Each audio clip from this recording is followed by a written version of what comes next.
اعوذ باللہ من الشیطان الرجیم بسم اللہ الرحمن الرحیم۔ السلام علیکم ناظرین، آپ کا ہوسٹ فیصل ادریس بٹ۔ ناظرین، میں آج آپ کی خدمت میں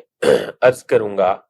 کہ پوری دنیا میں نمبر 1 مانا جانے والا سپر پاور جن کی انٹیلیجنس ایجنسیز جو ہیں وہ پوری دنیا میں وقتہ ڈالے ہوئے ہیں، یعنی کہ میں CIA کی بات کر رہا ہوں، ان کے صدر کا، امریکن پریزیڈنٹ کا ایک معاہدہ خفیہ کیا گیا ڈاکومنٹ جو انتہائی مطلب خفیہ تھا، وہ لیک ہو گیا۔ اس میں پاکستان کے متعلق کیا انکشافات ہیں وہ میں آپ کی خدمت میں پیش کروں گا۔ دوسرا میں آپ کی خدمت میں پیش کروں گا کہ افغان جہاد کے لیے پاکستان کے آرمی چیف کو کتنے ارب ڈالر کس کس ملک نے دیے۔ اس کے علاوہ میں آپ کی خدمت میں پیش کروں گا کہ امریکن سابق صدر کے حوالے سے ان کے حوالے سے ایک ڈاکومنٹ جلد منظر عام پہ آنے والا ہے۔ وہ ڈاکومنٹ کون سا ہے اور کیوں منظر عام پہ آنے والا ہے؟ اس کے علاوہ میں آپ کی خدمت میں پیش کروں گا کہ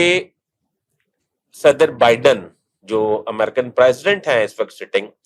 ان کو ڈونلڈ ٹرمپ کی صورت میں ایک عمران خان کا سامنا ہے۔ میرا چینل سبسکرائب کر لیجئے،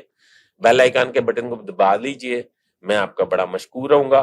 تو شروع کرتے ہیں صدر بائیڈن کے حوالے سے۔ صدر بائیڈن، جس طرح کہ آپ جانتے ہیں کہ پہلے وہ وائس پریزیڈنٹ امریکن رہے اور اس دفعہ وہ پریزیڈنٹ بنے۔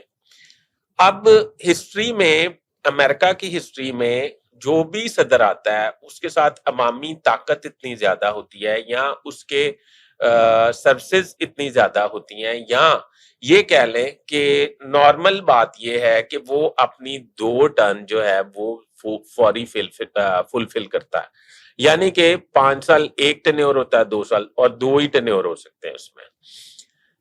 مجھے یہ لگتا ہے، میری بلکہ اطلاع ہے، صدر بائیڈن دوسری دفعہ صدارتی انتخاب نہیں جیت سکیں گے۔ اس کی ایک بنیادی اور بڑی وجہ سابق صدر ٹرمپ ہے۔ سابق صدر ٹرمپ بھی اپنی ایک ٹینیور کے بعد آؤٹ ہو گئے تھے۔ اب سابق صدر ٹرمپ کے جو ادھر حالات چل رہے ہیں وہ بالکل پاکستان سے ملتے جلتے ہیں، اور پاکستان میں عمران خان PTI کے جو بانی ہیں اور چیئرمین PTI ہیں، ان کے حوالے سے جو بات چیت کی جا رہی ہے یا ان کے حوالے سے جو قانونی کاروائی کی جا رہی ہے یا ان کو دیوار کے ساتھ لگایا جا رہا ہے، انہیں لیول پلینگ فیلڈ نہیں دی جا رہی، اس کی بنیادی وجہ ہے کہ تمام سروے یہ بتا رہے ہیں کہ اگر ان کو تھوڑا سا ریلیکس کیا گیا اور وہ الیکشن میں انہوں نے پراپر حصہ لیا تو وہ آئندہ آنے والے 2/3 اکثریت سے وزیر اعظم منتخب ہو سکتے ہیں۔ اب صدر ٹرمپ کا معاملہ بھی ادھر یہی ہے۔ صدر ٹرمپ جو ہے وہ بھی مختلف کیسز کا سامنا کر رہے ہیں، وہ بھی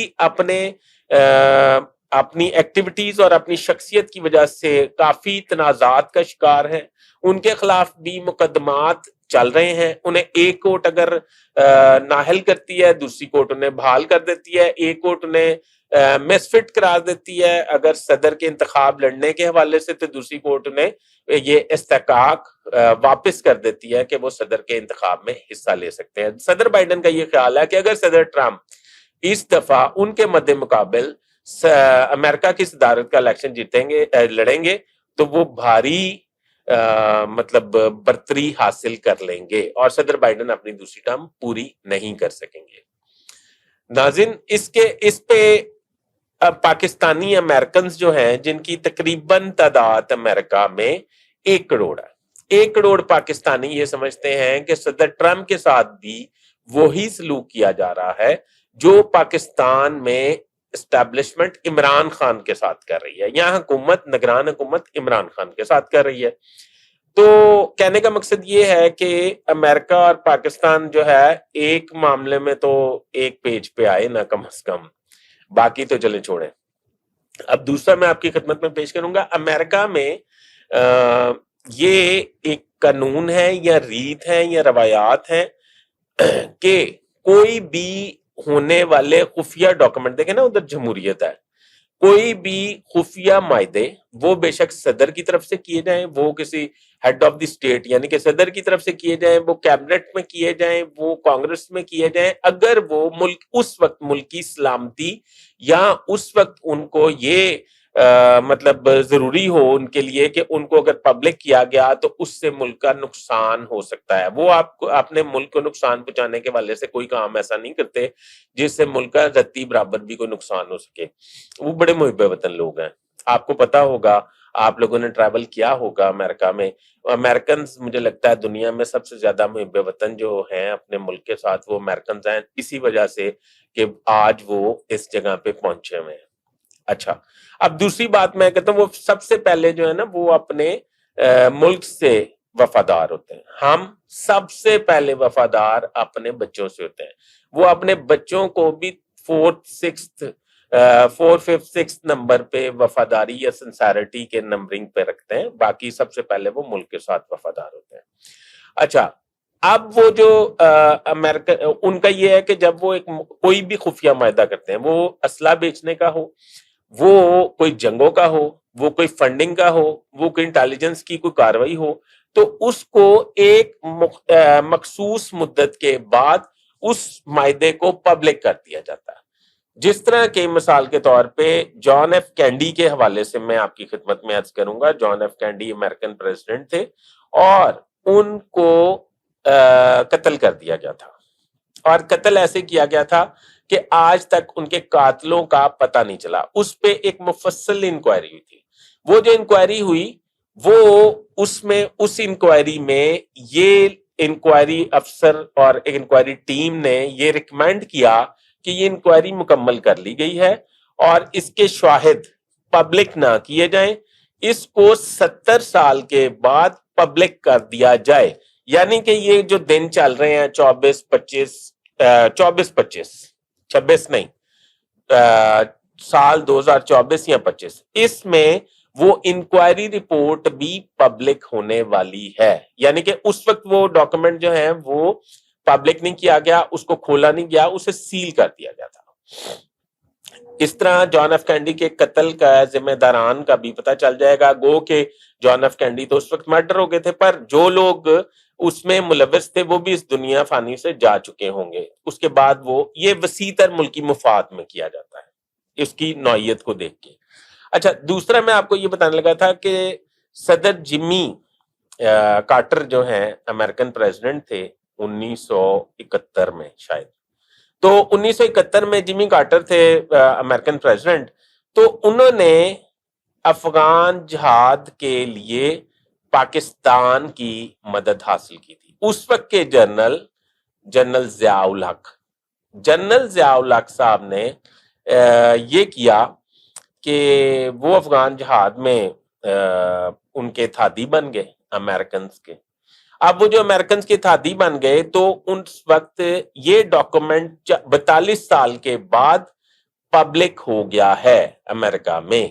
اور یہ ڈاکومنٹ میں لکھا گیا ہے کہ $2 ارب امریکن سی آئی اے نے جنریٹ کیے تھے، اور $2 ارب اس کام کے لیے افغان جہاد کے لیے سعودی عرب نے دیے تھے۔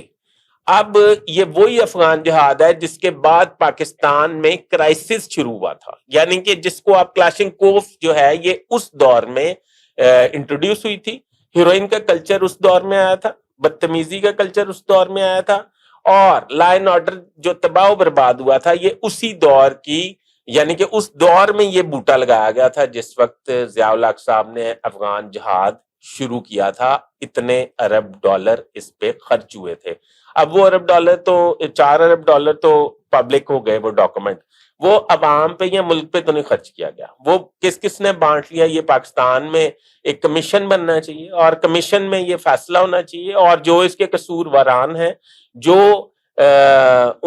وہ اگر اس دنیا سے جا چکے ہیں، گو کہ وہ جا چکے ہیں،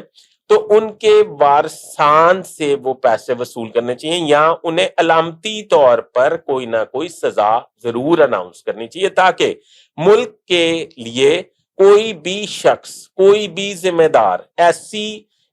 جرت نہ کر سکے آئندہ زندگی میں، یا اپنے عہدے کا ایسا استعمال نہ کر سکے کہ وہ ملک کے لیے باعث شرمندگی ہو یا باعث نقصان ہو۔ تو کہنے کا مقصد یہ ہے کہ وہی اس وقت سے افغانستان کے لیے آپ نے کتنا کیا، افغانستان کو کتنا صرف کیا، اور آج افغانستان ٹی ٹی پی کی صورت میں آپ کو کتنی دہشت گردی کے تحفے دے رہا ہے، اور کتنے لوگ شہید ہو چکے ہیں، کتنے سیکیورٹی فورسز کے جوان شہید ہو چکے ہیں۔ تو میرے خیال یہ ہماری یہ لمحہ فکریہ ہے، اور اس ڈاکومنٹ کے پبلک ہونے کے بعد ہمیں اس ڈاکومنٹ پہ ایک کمیشن بنانا چاہیے، اور کمیشن جو ہے وہ یہ فیصلہ کرے کہ اس وقت قصورواران کون تھے اور اس کا پاکستان کو ابھی تک کتنا نقصان ہو چکا ہے۔ ناظرین، ابھی تک کے لیے اتنا ہی۔ اپنے ہوسٹ فیصل ادریس بٹ کو اجازت دیجیے۔ آپ کی رہنمائی کمنٹس کے ذریعے میرے تک ضرور پہنچنی چاہیے، میں آپ کا بڑا مشکور رہوں گا۔ اللہ حافظ۔